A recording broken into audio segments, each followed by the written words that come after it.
et de prendre ce qui vient de Dieu. Ça veut dire que je peux me tromper en estimant que ça ne vient pas de Dieu, mais je suis honnête dans cela. Ce n'est pas parce que je veux simplement rejeter.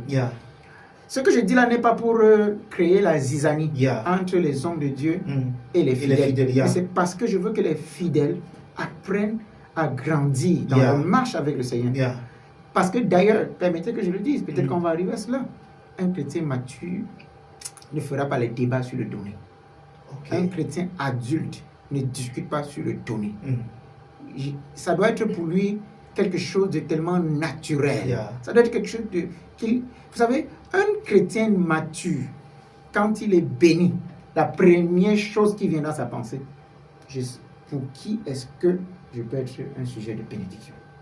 Un chrétien mature, quand il est béni, la première chose qui vient dans sa pensée, c'est qui est-ce que je peux bénir avec ma bénédiction? En retour. Wow. Il ne peut pas arrêter toute chose. Je ne sais pas si les auditeurs enjoyent cette émission comme moi ce matin, mais je suis tellement édifié, je suis tellement béni par ce qui se passe ici ce matin.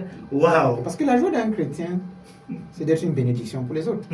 Je pense que c'est Genèse 12 qui le dit à Abraham. Je ferai de toi un sujet de bénédiction. Un chrétien doit être un sujet de bénédiction. Il y a des gens qui ne sont, je ne sais pas si on peut dire cette expression, qui sont chiches de manière naturelle. Quand tu deviens chrétien, cet esprit-là doit mourir. Amen. Cet esprit-là doit disparaître.